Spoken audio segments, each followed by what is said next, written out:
Hello friends, एक बार फिर से स्वागत है आप लोगों का मेरे यूट्यूब चैनल में। दोस्तों, इससे पहले हम लोगों ने मीडियाटेक के कुछ चार्जिंग सेक्शन के बारे में देखा और सबसे पहले जो मैंने चार्जिंग सेक्शन का स्टार्ट किया है वो मीडियाटेक का ही स्टार्ट किया है, जिसमें मैंने आप लोगों को ब्लॉक डायग्राम बना के दिखाया है कि जो हमारा मीडियाटेक का चार्जिंग सेक्शन है वो वर्क कैसे करता है, उसकी सीक्वेंस क्या है, उसकी इनपुट क्या होगी, वो आउटपुट कब देगा, उसकी कंट्रोलिंग कैसे की जाएगी। तो ये सब चीजें दोस्तों मैंने आप लोगों को पहले ही, इसके पहले जो कुछ वीडियो है उसमें बताया है। तो जिस किसी ने पहले की वीडियो को नहीं देखा है वो मेरे यूट्यूब की चैनल में जाके सबसे पहले उस वीडियो को देख ले, ताकि आप लोगों को आगे की जो आने वाली वीडियो है चार्जिंग सेक्शन के बारे में, तो उसके बारे में आप लोगों को कुछ कंफ्यूजन ना हो। तो अगर आप लोगों ने पहले का वीडियो देखा है तो आप लोगों को पता होगा कि जो हमारा चार्जिंग की जो सबसे फर्स्ट चेकिंग होगी, वीबस को टाइप करने के बाद हम लोग B2B कनेक्टर पर जाएंगे। दोस्तों, हमारा ये जो चार्जिंग का स्कीमेटिक डायग्राम है ये हमें बहुत सारे जगहों पे लेके जाएगा, लेकिन हमें कहीं पे ना जाते हुए सीधा B2B कनेक्टर पर जाना है। देखो यहाँ पे वो OVP पे लेके आया, लेकिन स्टार्टिंग हमारी यहां से नहीं होगी, और स्टार्टिंग हमारी कहां से होगी उसको जानने के लिए आप लोग ब्लॉक डायग्राम को पहले से देख के रखें। तो यहां से स्टार्टिंग होगी हमारी वी बस की लाइन। इस B2B कनेक्टर पर जो कि हमारा यहाँ पे जो नंबरिंग किया हुआ है 64, 65, 66, B2B के इस पिन पर वी बस की वोल्टेज है वो इन होगी। उसको मैं आप लोगों को प्रैक्टिकली दिखा देता हूं वो कहां पे है। यहाँ पे इन होगा वी बस की वोल्टेज। दोस्तों, पहले के जो मोबाइल थे वो इस लाइन में किसी न किसी पिन पे वोल्टेज इन होता था, लेकिन अभी के जो मोबाइल है, बहुत सारे मोबाइलों में जो वी बस की इनपुट होती है वो जो हमारा B2B कनेक्टर होता है उसके बेस पे किया जाता है। उसका रीजन होता है कि जो हमारा आज का जो चार्जर है वो फास्ट चार्जर है, उसमें एम्पियर हाई होते हैं, तो इसके अंदर जो वायरिंग होती है वो मोटी वायरिंग की जाती है। इसके वजह से यहाँ पे वीबस की वोल्टेज इनमें इस B2B कनेक्टर के बेस पे दिया जाता है।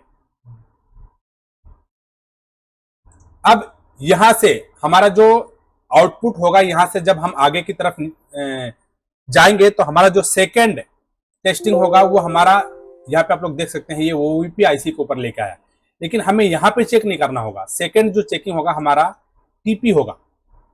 तो ये सेकेंड चेकिंग क्या होगा, उसके आगे की चेकिंग क्या होगी, उसके बाद हम लोग कहाँ जाएंगे, इसको समझने के लिए ही ब्लॉक डायग्राम हमें देखना जरूरी है। तो आप लोग उस ब्लॉक डायग्राम को देख ले। तो यहाँ पे हमें TP पे वीबस की वोल्टेज चेक करनी होगी।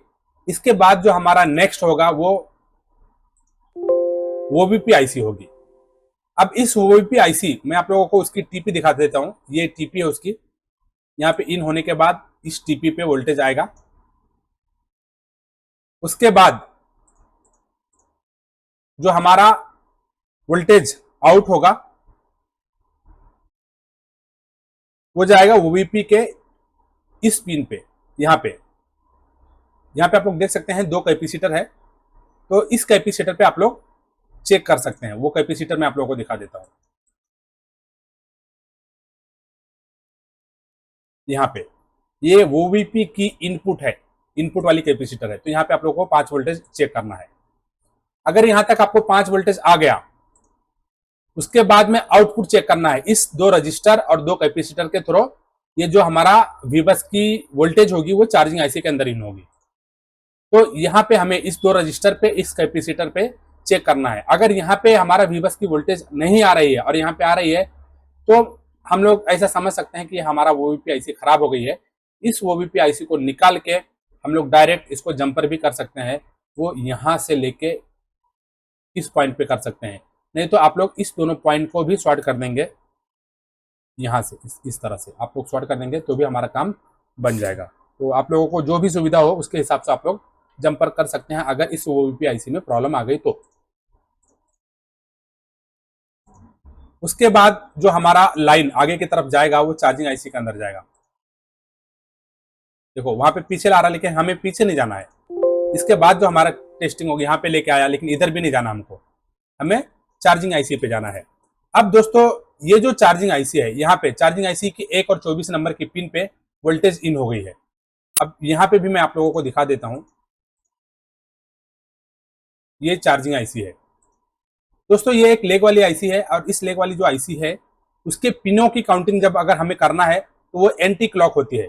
एंटी क्लॉक मतलब घड़ी की उल्टी दिशा। अगर आप लोगों को पिन की काउंटिंग करनी नहीं आती है तो आप लोग मेरे यूट्यूब चैनल पे जाके विजिट करें, और वहां पे आप लोग आईसी की पिन काउंटिंग के बारे में वीडियो देख सकते हैं। मैंने उसके बारे में वीडियो ऑलरेडी डाल के रखा है। तो ये जो हमारा आईसी है इसकी डॉट जो है यहाँ पे है, फिर यहाँ से हमें एंटी क्लॉकवाइज मतलब ऐसा उल्टा यहाँ पे इस साइड में हमें काउंटिंग करनी होगी। तो ये हमारा 1 नंबर है, ये 24 नंबर है। तो 1 और 24 नंबर की पिन पे हमारा वीबस की वोल्टेज है जो वो इन हो जाएगी।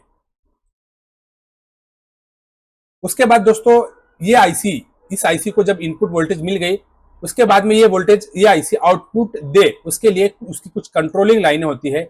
उसकी कंट्रोलिंग लाइनें अगर ओके हो जाएंगी, पूरी की पूरी कंट्रोलिंग लाइनें जब ओके हो जाएंगी, तो यहां से प्रॉपर आउटपुट सिस्टम की लाइन से वोल्टेज आउट करेगा। यहाँ पे स्विचिंग करके सिस्टम की वोल्टेज बनाएगा। तो सबसे पहले हम लोग कंट्रोलिंग की लाइनें देख लेते हैं, क्योंकि दोस्तों अगर कंट्रोलिंग की लाइन में कुछ प्रॉब्लम होगा तो यहाँ से जो वोल्टेज हमें आउटपुट में बैटरी को चार्ज कराने के लिए आउटपुट में वोल्टेज नहीं मिलेगा। तो सबसे पहले हमने 1 और 24 नंबर पर वीबस इनपुट देख लिया। उसके बाद जो 2 नंबर की पिन है हमारी PSEL, यहाँ पे लिखा है PSEL का मतलब होता है दोस्तों पावर सोर्स सिलेक्शन इनपुट। आज के जो मोबाइल है हमारे वो फास्ट चार्जर आते हैं, फास्ट चार्जिंग सपोर्टेड रहते हैं, और 9A जो हमारा मोबाइल है वो लगभग 1.8 से लेकर 2.0 एम्पियर तक चार्जिंग लेता है। आउटपुट में 1.8 से लेकर 2.0 वोल्टेज एम्पियर तक आउटपुट देगा। तो जब हम मोबाइल के साथ में चार्जर को कनेक्ट करेंगे तो इस लाइन के थ्रू, PSEL की लाइन के थ्रू, ये आईसी उस चार्जर की कैपेसिटी को सेंस करेगा कि वो कितना एम्पियर तक सपोर्ट कर सकता है। उसके हिसाब से ये चार्जिंग आईसी आउटपुट में वोल्टेज आउट कराएगा, वोल्टेज और एम्पियर आउट कराएगा। तो इस लाइन का काम कुछ इस तरह से होता है। ये एक PG की लाइन है दोस्तों, इसको हम लोग आगे समझेंगे क्योंकि ये एक बहुत ही इंपॉर्टेंट लाइन है। उसके बाद ये जो हमारा 3 नंबर का जो पिन है ये 4 नंबर का जो पिन है वो एक स्टेटस STAT मतलब ये एक स्टेटस की लाइन है। हमारा मोबाइल जब चार्जर के साथ में कनेक्ट हो जाएगा और प्रॉपर तरह से चार्जिंग होना स्टार्ट होगा तो हमारे मोबाइल के अंदर एक नोटिफिकेशन की लाइट जलती है, LED की। अगर हमारा चार्जर आईसी प्रॉपर काम कर रहा है तो वो जो नोटिफिकेशन का लाइट होगा वो स्टेबल होगा, और अगर प्रॉपर चार्जिंग नहीं होगा तो वो जो नोटिफिकेशन का लाइट है वो बिलिंग करेगा। तो वो ये जो लाइन है एक नोटिफिकेशन की लाइन है, इससे कुछ फर्क नहीं पड़ेगा। अगर इस लाइन में कुछ प्रॉब्लम आ गया तो हमारे चार्जिंग में कुछ भी डिफरेंसेस नहीं आएंगे, कुछ प्रॉब्लम नहीं आएगा। बस वो जो लाइट, जो नोटिफिकेशन लाइट है उसके बारे में हमें पता नहीं चलेगा। और ये लाइन दोस्तों जो जाती है वो CPU के अंदर जाती है। यहाँ पे अब ये 5 और 6 नंबर की जो लाइन है दोस्तों वो एक सीरियल डेटा और सीरियल क्लॉक की लाइन है। सीरियल डेटा और सीरियल क्लॉक क्या होती है उसके बारे में भी मैंने वीडियो बना के यूट्यूब के चैनल पर डाल दिया है। अगर आप लोगों को समझ में नहीं आता है सीरियल डेटा सीरियल क्लॉक के बारे में तो आप लोग वीडियो को जाके देख लें। बहुत ही छोटा सा वीडियो है और इसमें बहुत ज्यादा दिमाग लगाने की जरूरत नहीं है। सीरियल डेटा और सीरियल क्लॉक को हमें सिर्फ इतना ही समझना है कि ये जो सीरियल डेटा सीरियल क्लॉक है इस लाइन के थ्रू CPU हर आईसी से कनेक्टेड होती है, और इस लाइन के थ्रू CPU हर आईसी की इंफॉर्मेशन को रीड करता है। इस आईसी के अंदर होने वाले चेंजेस को उसकी इंफॉर्मेशन को CPU रीड करता है और उसके हिसाब से इस आईसी को कंट्रोल करता है। तो ये सीरियल डेटा और सीरियल क्लॉक कुछ इस तरह से काम करता है। अब ये 7 नंबर की जो पिन है वो एक INT की लाइन है दोस्तों। ये एक 9A हमारा एक मीडियाटेक का प्रोसेसर बेस चार्जिंग आईसी है। अगर यही लाइन क्वालकॉम में होगा और इस लाइन में अगर प्रॉब्लम आ जाएगा तो हमारा जो मोबाइल है ऑफ कंडीशन में चार्जिंग होगा लेकिन ऑन कंडीशन में चार्ज नहीं होगा। और अगर मीडियाटेक में इस लाइन में कुछ प्रॉब्लम आता है तो हमारा जो मोबाइल है वो फेक चार्जिंग में जाएगा, 0.6 एम्पियर से चार्ज होगा और हमारी बैटरी चार्ज नहीं होगी, आगे परसेंटेज हमारे बैटरी में नहीं बढ़ेगा। तो INT की जो लाइन है वो कुछ इस तरह से काम करता है। 8 नंबर NC है दोस्तों। 9 नंबर आप लोग देख सकते हैं यहाँ पे चार्ज इनेबल पिन, 9 नंबर की जो पिन है वो चार्ज इनेबल की पिन है। और यहां से ये जो 9 नंबर का चार्ज इनेबल की पिन है ये सीपीयू से जाके कनेक्टेड होती है, इस सीपीयू से जाके कनेक्टेड है। और दोस्तों अगर इस आईसी के अंदर कुछ प्रॉब्लम आता है, कुछ शॉर्ट सर्किट होता है, इस आईसी के जितनी भी लाइन है, इन आईसी के किसी भी लाइन में अगर कुछ शॉर्ट सर्किट होती है तो ये जो सीरियल डेटा सीरियल क्लॉक है, इस सीरियल डेटा सीरियल क्लॉक के थ्रू ये सीपीयू इस आईसी की सॉर्टिंग को की इंफॉर्मेशन को रीड करेगा और इस चार्जिंग आईसी की फंक्शन को डिसेबल कराएगा। वो कैसे कराएगा उसको हम लोग यहाँ पे देख सकते हैं कि यहाँ पे एक रजिस्टर पुल डाउन करके लगाया गया है, 10 किलो ओम का रजिस्टर लिया गया है और उसको पुल डाउन करके लगाया गया है। और दोस्तों जब हम मोबाइल को चार्जर से कनेक्ट करेंगे तो यहाँ पे 50 से लेके 100 ओम रेजिस्टेंस यहाँ पे वैल्यू आएगा, 50 से लेके 100 ओम रेजिस्टेंस होगा। और जब ये लॉजिक लो हो जाएगा, मतलब 50 से लेके 100 ओम रेजिस्टेंस यहाँ पे जब आ जाएगा तो इसकी रेजिस्टेंस यहाँ पे कम हो गई। अब इस रेजिस्टेंस मोड में, मतलब लॉजिक लो मोड में, जब ये लाइन लॉजिक लो मोड में रहेगा तो हमारा जो ये चार्जिंग आईसी है ये चार्जिंग इनेबल मोड में रहेगा। अगर यहाँ पे रेजिस्टेंस 400, 500 या 600 ओम्स आ गया तो ये जो हमारा चार्जिंग आईसी है वो चार्जिंग डिसेबल मोड में आ जाएगा। तो इस लाइन के थ्रू जो हमारा सीपीयू है, अगर इस आईसी के अंदर कहीं पे शॉर्टिंग होगा तो सीरियल डेटा और सीरियल क्लॉक के थ्रू इसकी इंफॉर्मेशन सीपीयू को मिल जाएगी और फिर इस लाइन के थ्रू हमारा सीपीयू जो है इसकी फंक्शन को बंद करा देगा अगर इस आईसी के अंदर कहीं पे शॉर्टिंग आया तो इस तरह से ये हमारा जो 9 नंबर का पिन है इस आईसी की कंट्रोलिंग को कंट्रोल करता है। दोस्तों 10 नंबर एनसी है, 11 नंबर जो है एक थर्मल सेंसिंग की लाइन है। नॉर्मली हम लोगों ने थर्मल सेंसिंग में जो देखा है कि वहां पे एक थर्मल रजिस्टर होता है, तो यहाँ पे एक थर्मल रजिस्टर का यूज ना करके एक दो नॉर्मल रजिस्टर का यूज किया गया है और यहाँ पे आरईजीएन की लाइन से एक वोल्टेज दिया जाता है। यहाँ पे यूवीएलडीओ मतलब एलडीओ वोल्टेज, यहाँ पे एक एलडीओ लगी होती है इस आईसी के अंदर और वहां से एक 4.8 के लगभग एक वोल्टेज आउट होगा और ये 4.8 वोल्टेज इस रजिस्टर के जो डिवाइडर सर्किट है, इस डिवाइडर सर्किट पे 4.2 वोल्टेज यहाँ पे इन होगा और डिवाइडर सर्किट के थ्रू यहाँ पे लगभग 2.5 वोल्टेज आउट होगा और इस आईसी को यहाँ पे 2.5 वोल्टेज 11 नंबर की पिन पर मिलेगा। तो यहाँ पे एक थर्मल की सर्किट बनाने की कोशिश की गई है लेकिन थर्मल रजिस्टर का यूज नहीं किया गया है दोस्तों, तो ये थर्मल के सर्किट के जैसा काम नहीं करेगा। अब ये इसकी जो लाइनें हैं, इस लाइनों की कुछ इस तरह से ये इंफॉर्मेशन हो गई। इस सभी लाइनों के बारे में मैंने आप लोगों को बता दिया। जो 12 नंबर का पिन है दोस्तों, यहां से पावर बटन के लिए वोल्टेज आउट होगा। जो हमारा ऑन ऑफ बटन होगा वहां पे उसके लिए एक 1.8 का वोल्टेज आउट होगा। तो 12 नंबर की जो लाइन है इस तरह से काम करेगी। इससे चार्जिंग का कोई लेना देना नहीं दोस्तों। इस लाइन से अगर कुछ प्रॉब्लम आती है तो हमारे मोबाइल में चार्जिंग से रिलेटेड कोई भी प्रॉब्लम नहीं आएगा। अब जब इतनी चीजें, इतनी रिक्वायरमेंट इस आईसी की कंप्लीट हो गई, उसके बाद ये आईसी स्विचिंग करके यहां से सिस्टम वोल्टेज आउट करेगा। यहां से सिस्टम वोल्टेज आउट करके ये आईसी की अंदर इंटरनल जिस जगह पे वी सिस्टम वोल्टेज की रिक्वायरमेंट होगी, वी सिस्टम वोल्टेज का मतलब होता है 3.6 से लेके 4.2 वोल्टेज जिस सेक्शन में जरूरत होगा वहां पे इस लाइन के थ्रू वोल्टेज को सप्लाई कर दिया जाएगा। और यहाँ पे आप लोग देख सकते हैं दोस्तों, एक 21 नंबर की पिन है BST, इसको बूट कैपेसिटर बोलते हैं। इस बूट कैपेसिटर की एक लाइन पे लगभग 3.6 से लेकर 4 वोल्टेज और दूसरी साइड में 8 वोल्टेज के आसपास आएगा। अगर दोस्तों यहाँ पे एक साइड में आप लोगों को 8 वोल्टेज मिल गया तो ये आईसी पूरी तरह से ओके है, इस आईसी में कोई भी प्रॉब्लम नहीं है, ऐसा आप लोग समझ सकते हैं। बूट कैपेसिटर पे मतलब यहाँ पे ये आईसी स्विचिंग तभी करेगी जब ये इस आईसी के अंदर कोई प्रॉब्लम नहीं होगा और स्विचिंग करने के बाद में यहाँ पे बूट कैपेसिटर पे बूस्ट वोल्टेज बनाएगा और यहाँ से इस कॉइल से जो वोल्टेज आउट होगी वीपीएच या वी सिस्टम की जो लाइन है वो आउट होने के बाद में इस आईसी के अंदर इन होगा यहाँ पे और इन होने के बाद में इस आईसी के अंदर एक मोसफेट होगा और उस मोसफेट के थ्रू यहाँ पे वीबैट से लाइन आउट होके ये जो हमारी लाइन है बैटरी की कनेक्टर पर जाएगी और फिर हमारा बैटरी चार्ज होगा। लेकिन दोस्तों यहाँ पे कुछ मिसिंग है।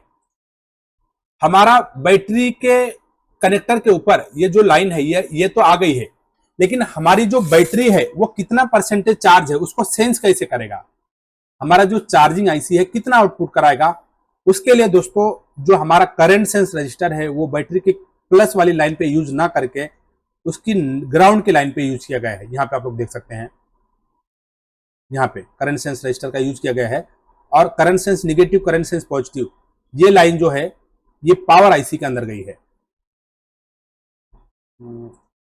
यहाँ पे आप लोग देख सकते हैं दोस्तों, इस लाइन से अगर कुछ प्रॉब्लम आएगा इस लाइन के थ्रू तो हमारा जो मोबाइल है वो फेक चार्जिंग में जाएगा, क्योंकि इस लाइन से जो है करंट सेंस रजिस्टर के थ्रू ये पावर आईसी बैटरी के अंदर कितना परसेंटेज चार्ज है उसको सेंस करेगा और उसके बाद चार्जिंग आईसी से उस बैटरी की परसेंटेज के हिसाब से आउटपुट में वोल्टेज आउट कराएगा।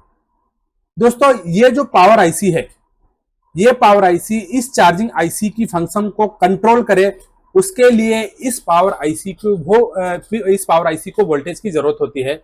और वो वोल्टेज जैसा कि हमने इससे पहले की वीडियो में देखा है वो सीएचआर की लाइन होती है। और वो सीएचआर की जो लाइन होती है दोस्तों वो वीबस की ही लाइन से कनेक्टेड होती है।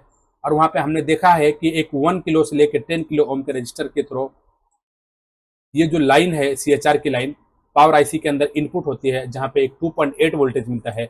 और ये 2.8 वोल्टेज चार्जिंग आईसी की, ये पावर आईसी चार्जिंग आईसी की कंट्रोलिंग को कंट्रोल करे, उसके लिए इस चार्जिंग आईसी को वोल्टेज दिया जाता है। और हमारा जो चार्जर है वो मोबाइल से कनेक्ट हो गया है या नहीं कनेक्ट हो गया है उसकी भी इंफॉर्मेशन ये पावर आईसी लेती है। और वो कैसे लेती है, उसकी इंफॉर्मेशन के लिए वीबस की ही लाइन से एक डिवाइडर सर्किट बना के इस पावर आईसी की T11 नंबर की पिन पे एक VCDT की लाइन दी जाती है, जहां पे 0.5 वोल्टेज यहां पे इस लाइन पे आएगा। दोस्तों हमारा जो चार्जर है कनेक्ट हुआ है या नहीं उसकी भी इंफॉर्मेशन ये पावर आईसी लेगा और उसकी इंफॉर्मेशन इस VCDT की लाइन से लेगा, जहां पे 2 रजिस्टर को डिवाइडर सर्किट बना के इस पावर आईसी के अंदर 0.5 वोल्टेज दिया जाता है। और फिर ये पावर आईसी चार्जर लगने की इंफॉर्मेशन को यहां से सेंस करता है। तो इस तरह से हमारा जो 9A का जो चार्जिंग सेक्शन है इस तरह से काम करता है। दोस्तों अगर इस वीडियो में आप लोगों को कुछ समझ में नहीं आया है तो आप लोग कमेंट कर सकते हैं, और जहां तक हो सके आप लोग जो हमारा पहला वीडियो है इससे पहले मैंने MTK की चार्जिंग सेक्शन का जो ब्लॉक डायग्राम मैंने बताया है उसको आप लोग एक बार देख लेंगे और एक एक लाइनों को आप लोग समझ लेंगे तो आप लोग स्टेप बाय स्टेप कहां पे हमें कौन सी वोल्टेज चेक करनी है और वो वोल्टेज कब आएगी उसको आप लोगों को मालूम पड़ जाएगा। तो पहले आप लोग जो हमारा पहले का वीडियो है उसको देखें, उसके बाद में इस वीडियो को देखें तो आप लोगों को प्रॉपर इसके बारे में समझ में आ जाएगा। तो दोस्तों फिलहाल इस वीडियो में इतना ही, तब तक के लिए अपना ख्याल रखें, धन्यवाद। और दोस्तों अगर ये वीडियो आप लोगों को पसंद आए तो इस वीडियो को लाइक करें और मेरे चैनल को सब्सक्राइब करें, और दोस्तों मेरे वीडियो को शेयर करें ताकि ये इंफॉर्मेशन दूसरे लोगों तक जाए। धन्यवाद दोस्तों।